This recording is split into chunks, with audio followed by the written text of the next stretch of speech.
everybody, Ellie here for WhoCulture. I'm back. I'm sorry I left you for a couple of weeks, but I'm back for the remainder of season 1 of Doctor Who. And what a wonderful episode to be coming back to talk about. Rogue. How amazing was that episode? I think it might be my favourite one so far. So without further ado, let's get into the Easter eggs and hidden details that we noticed in this episode. Number 24. So it will not be surprising to anyone who has watched this episode that there are Bridgerton references within this episode. I mean, it's a key plot point to the story of Rogue. Right from the beginning of this episode, it's set in Bath, 1813. Although Bridgerton itself is set in London, a great majority of it is actually filmed in Bath, which is a small town in the southwest of England. It's a very lovely place. You should definitely visit it, and it has that kind of old English vibes to it, which is why Bridgerton is filmed there instead of in London itself. From that very first conflict that we have in the episode, you know, that exchange of dialogue where it's basically,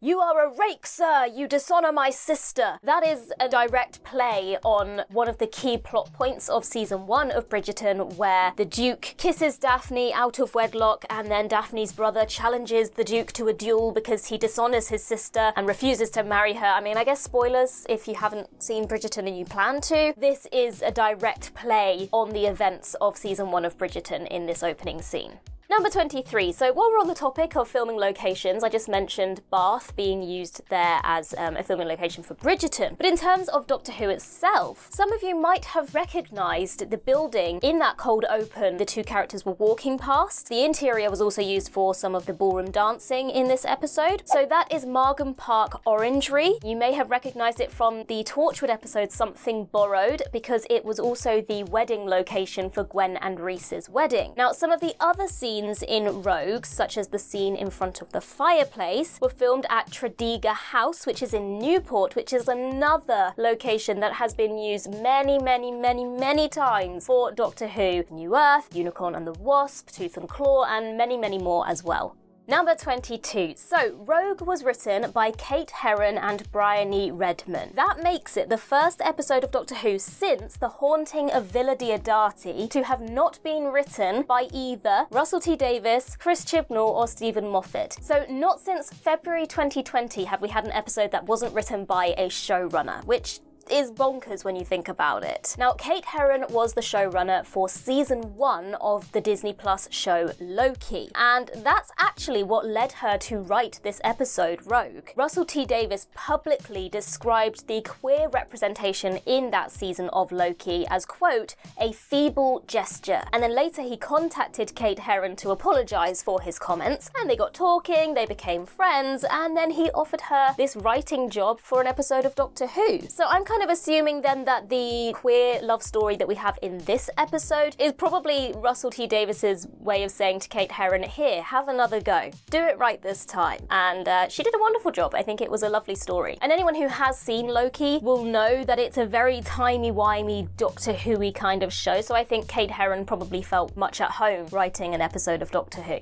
Number 21. So the Doctor's costume in this episode is a very kind of deep, luxurious red velvet jacket. If it reminded anybody else of the costumes worn by John Pertwee's third Doctor, then there's actually a very good reason for that. The costume designer, Pam Down, actually created the 15th Doctor's look here to be a nod to some of the third Doctor's costumes. And what's even nicer about this is Ncuti Gatwa is a big fan of the third Doctor. He loves the kind of the suave, stylish wardrobe that particular incarnation had. And so it feels like in this instance, it was both the actor and the character kind of playing homage to a previous incarnation of the character. Number 20. So when Ruby is talking to who she describes Lord Stilton, we'll call him. I think that's much better than Lord Barton. Lord Stilton. She mentions that she goes to a pub called the Spinning Wheel. We actually learn in the classic Doctor Who episode Love and Monsters that none other than Jackie Tyler also drinks at a pub called the Spinning Wheel. Now we know that both these characters live in London, albeit quite a lot of years apart, and Jackie is now trapped in a parallel universe. But it is probably still the same pub, they just probably didn't go there at the same time. You get the point.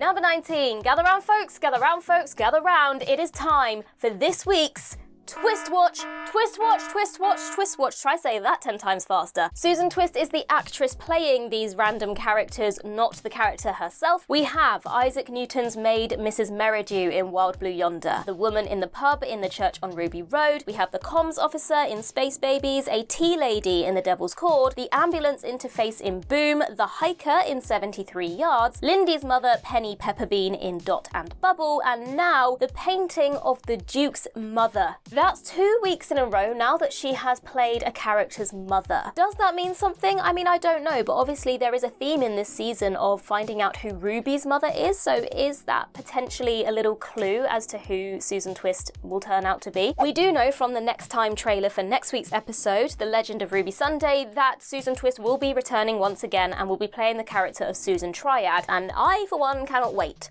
to get some answers. Number 18, so we are introduced to the character of Rogue. Now obviously this is not the first time that we have met an intergalactic American mercenary who kind of has a bit of a thing for the Doctor. Of course, there have been a lot of similarities drawn between Rogue and Captain Jack Harkness, who was played by John Barrowman. Jonathan Groff himself, though, actually took inspiration from another iconic pop culture space traveller, Han Solo. Han Solo? Han Solo? Is that a potato-potato situation? And you definitely can see some parallels between that character and Rogue, especially in the line where before he kisses the Doctor and he says, "I know," and that kind of feels like a bit of a nod to when that character says the same thing to Princess Leia in The Empire Strikes Back. So you can see some of the inspiration that's been drawn from that character. I love you. I know. Number 17, so we're going to go back to some of the Bridgerton stuff here. Twice in this episode we have an orchestra playing a modern song. So you have Billie Eilish's Bad Guy, and then later on we have Poker Face as well, which is a Lady Gaga song. This is something that is very much done in Bridgerton. Now I don't think that Poker Face has been used in Bridgerton. Bad Guy definitely has, but it is like a common thing in Bridgerton for the balls and the dances to be set to an orchestral version of a modern song. Number 16, and speaking of the Chuldur, we get our first look at their true form when one of them kills the Duchess, and basically they're birds. They're just big alien birds. Russell T Davies even acknowledged in the Unleashed episode for Rogue that he's got a history of doing kind of animal aliens in Doctor Who. So this was very much a conscious choice for him. We had alien cats in New Earth and other episodes as well. We had alien rhinos, the Jadoon, obviously they were introduced in Smith and Jones. Alien pigs in Daleks in Manhattan, and we had an alien wasp as well in The Unicorn and the Wasp. So I think alien birds, it was only really a matter of time, and I'm quite surprised it hasn't been done before, if I'm totally honest. Number 15, Rogue takes the Doctor to his ship and we get this really cool shot where it decloaks on the front lawn. That did actually make me think of the scene where the ship is cloaked in Family of Blood. First of all, how cool does this ship look? Because it does resemble a huge bird of prey. You can kind of see there's like wings and a beak at the front of it, and that's a really good idea when you think that Rogue is basically hunting down the Chuldur like they're his prey and they're birds, and that's really cool. But also, this decloaking shot highly resembles the Klingon ship, which is called a bird of prey, and how they decloak particularly in the Star Trek movies. I wouldn't be surprised if that was the inspiration. Or part of it anyway. Number 14, so once inside the ship, Rogue traps the Doctor in the Triform, and then the Doctor tries to escape by using the sonic screwdriver, and it turns out he can't because the Triform is deadlocked. Now, aside from wood, deadlocks are the number one biggest weakness of the sonic screwdriver. Basically, it renders the sonic screwdriver useless. And the Doctor has encountered so many. The Big Brother house in Bad Wolf, that was deadlocked, so the Doctor couldn't escape. And then even more recently, the Meeps ship was deadlocked, so the sonic didn't work against that either. So deadlocks are something that quite often the screwdriver comes up against and then is useless. Number 13, but while we're on the topic of the sonic screwdriver, Rogue has the nerve to mock the mighty sonic screwdriver by telling the Doctor that he wants some shelves put up. Now, we did mention in the ups and downs, or at least Sean did, that this kind of witty dialogue in this episode feels very much like Stephen Moffat's kind of dialogue. And this particular joke about the sonic screwdriver is one that Stephen Moffat actually was a go-to joke for him. If you think about Day of the Moon, River and the Doctor are fighting the silence, and River literally says to the Doctor, "You've got a screwdriver screwdriver, go build a cabinet. Like, you're not helping. That's not what the screwdriver is for. And the War Doctor also tells 10 and 11, what are you going to do? Assemble a cabinet at them? So it is a running joke that, you know, if you're going to call it a screwdriver, then really you should be going and doing some super duper DIY. Number 12. The Doctor asks Rogue if he got his name from Dungeons and Dragons, and Rogue replies, roll for insight, which is a reference to part of the game. So Rogue is a character class in Dungeons and Dragons, and they are known for their cunning and stealth, and for daggers being their main weapon. And I presume that this is why then that there is a dagger on the ring that Rogue gives to the Doctor. Basically, it's all just one big D&D reference. Number 11. So while the Doctor is now trying to mock Rogue, he puts on a Scottish accent. I'm sorry, was that a wee smile? Now, obviously, not only is this a good nod to Ncuti Gatwa himself, who was raised in Scotland, but also a link to the great pantheon of Scottish doctors that we've had throughout the history of the show. We had Sylvester McCoy, David Tennant, Peter Capaldi, now Ncuti Gatwa. I guess maybe I should say David Tennant twice at this point. Number 10. So while the Doctor is still trying to irritate Rogue, get under his skin, he switches on the ship's audio, and what do we hear? Kylie Minogue's Can't Get You Out of My Head. So what do you know? Rogue is a fan of Kylie. But obviously the Kylie connection is very interesting, because famously Kylie Minogue was David Tennant's companion in the 2007 Christmas special, Voyage of the Damned. So it's kind of weird when you think about it, because if Kylie exists in the Whoniverse, which clearly she does, we've heard her music and the Doctor clearly knows her music, but then the Doctor also met Astrid. Like, did the Doctor make note of the fact that Astrid looked exactly like Kylie Minogue? The more you think about it, the weirder it gets, the more questions get raised. Maybe we should just ignore that and move on and pretend that that's not a thing. Number 9. So Rogue mentions that he's got a lot more paperwork to do since he got a new boss. Now, the boss was a mysterious character that was teased by Beep the Meep back in the Star Beast, and we haven't had another tease of the boss since then. Just wait till I tell the boss. But now we have had another mention of a boss of some sort. It probably means that this is going to be more of a long-running mystery, if at all. It could just be a passing comment, but I think that's too much of a coincidence. But I think that's probably going to be maybe more of a slow burn. Maybe season 2 will start to answer that question of who the boss is, or maybe I'm completely wrong. Maybe we'll find out next episode. But there are a lot of questions at the moment, and considering we've only got 2 episodes left of season 1, I think some things we're going to have to prepare ourselves to have to wait longer to get the answers to. Number 8. The Doctor delivers one of those classic I am the Doctor speeches, and then we have the holograms of all of the previous Doctors' faces whizzing past him. Now, what's quite interesting about this is that these faces don't appear in order. It's really, really random. So this is the order that they do appear in. So we have the 10th Doctor, the 13th Doctor, the 1st Doctor, the Shalka Doctor, who I will get back to in a second, 4th Doctor, the War Doctor, the 12th Doctor, the 9th Doctor, the 11th Doctor, the Fugitive Doctor, the 14th Doctor, the 3rd Doctor, the 6th Doctor, the 5th Doctor, the 8th Doctor, the 2nd Doctor, and the 7th Doctor. This probably suggests more than anything that Russell T Davies is not so concerned with the rules and the numbering system of the Doctors anymore, which probably makes a lot of sense for the man who literally created Bi-Generation and a Doctorverse. Also worth mentioning here is that the scene that the 3rd Doctor's image is taken from is actually from the 1993 charity special Dimensions in Time, so there's no getting away from it, folks. It's canon. It's been made canon by the inclusion of that particular screenshot right there. Number 7. So, the Shalka Doctor. Before the 2005 revival, before it was even a thing, I mean, I assume conversations were maybe being had, but before anything had aired, Richard E. Grant played the 9th Doctor in an animated story called Scream of the Shalka, and that was made to celebrate the 40th anniversary of Doctor Who. 2005 came around, and Christopher Eccleston became the 9th Doctor, and Scream of the Shalka basically just kind of got swept under the rug, got forgotten about, and we had a new 9th Doctor. But now, Russell T Davies has confirmed on Instagram that the Shalka Doctor is in fact canon. As I mentioned previously, this speaks to the fact that he's loosening up on the rules of the numbering, and, you know, when you think about it, you've got the Timeless Child storyline, you've got Bi-Generation, you've got the Toymaker saying that he made a jigsaw out of the Doctor's history. So yeah, why can't there be a Richard E. Grant version that is the 9th Doctor out there in the Whoniverse somewhere? We also did actually see Richard E. Grant playing the Doctor along with Rowan Atkinson, Jim Broadbent, Hugh Grant and Joanna Lumley in Stephen Moffat's 1999 charity sketch with The Curse of Fatal Death. So, you know what? If you want them to be canon too, then they can be. Number 6. So, the Doctor invites Rogue into his ship, or shed, if you like. And he actually sings a few lines of Pure Imaginations, which is a song from the classic 1971 film Willy Wonka and the Chocolate Factory. Danny's made a note here saying, I bloody love this movie, and I would be inclined to agree. Oh, it's such a good film. I always wanted to go to the Chocolate Factory. So obviously, aside from this being a really cool reference to a really great film, there is a deeper meaning to this because before he was in the running to play the Doctor, Ncuti Gatwa texted his agent and he said that he wanted to play either the Doctor or Willy Wonka. So basically here he gets to live out both of those dreams, and it just kind of feels really heartwarming, and like they've included that on purpose. The Doctor's costume in this episode actually looks very much like Willy Wonka's costumes worn by all different versions. It's not just the Chuldur, doing a bit of cosplaying here.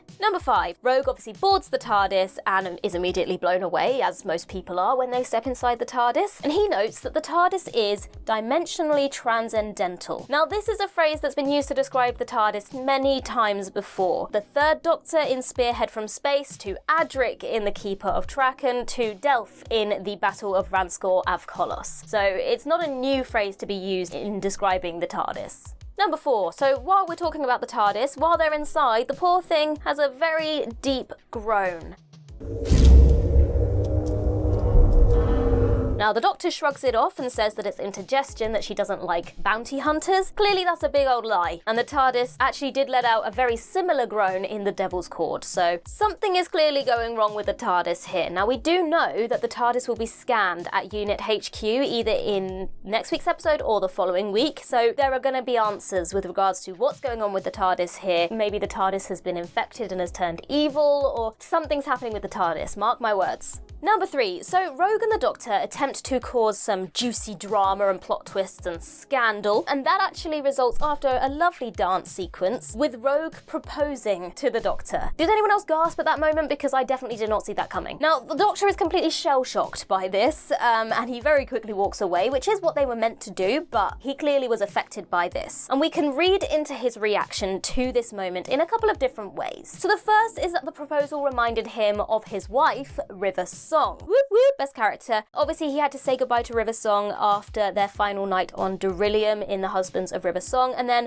in the return of Dr. Mysterio, we saw how this had affected a much more stoic version of the Doctor in Peter Capaldi in 12. So I would imagine that a more emotional Doctor, a Doctor who's much more in touch with his emotions, such as the 15th Doctor, would feel that grief and loss even more so. So you can see why this moment could stir up those memories of River Song. Now the second is that there have been a lot of references to the Doctor's family over this season. So maybe the proposal actually reminds him of whoever he had children with originally back on Gallifrey, because obviously we know that Susan was his granddaughter, so he clearly had a relationship with someone to have a daughter or son to have a granddaughter. Now, if that is the case, now there has to be some sort of payoff. Could the Doctor's family actually be very relevant to the finale somehow? You know, we've had a lot of speculation about the character of Susan. Are we going to have a return of the character of Susan? Is there some sort of connection to Susan Twist or Susan Triad? Is she going to turn out to be his long-lost wife? The reaction feels so genuine and real that I can't imagine that there's not more to this, something deeper to this response. Number 2, so Rogue tells the Doctor that the Chuldur have a lifespan of 600 years. This appears to be another Russell T Davies kind of go-to number. So in the long game, it's mentioned that there are 600 channels broadcasting from Satellite 5. In Bad Wolf, the android tells Roderick that he's earned 1,600 credits for winning the weakest link. And in Army of Ghosts, the breach that the Void ship comes through is 600 feet above London. So basically, just keep your eyes peeled, your ears listening for references to the number 600, because I can guarantee you that the number will be used again. It's just a go-to number that Russell T Davies likes to use. And number 1, at the very end of the episode, the Doctor sends Rogue's ship into orbit around the moon, and then he waves it off by doing a little salute with his fingers. Earlier on, we mentioned the similarities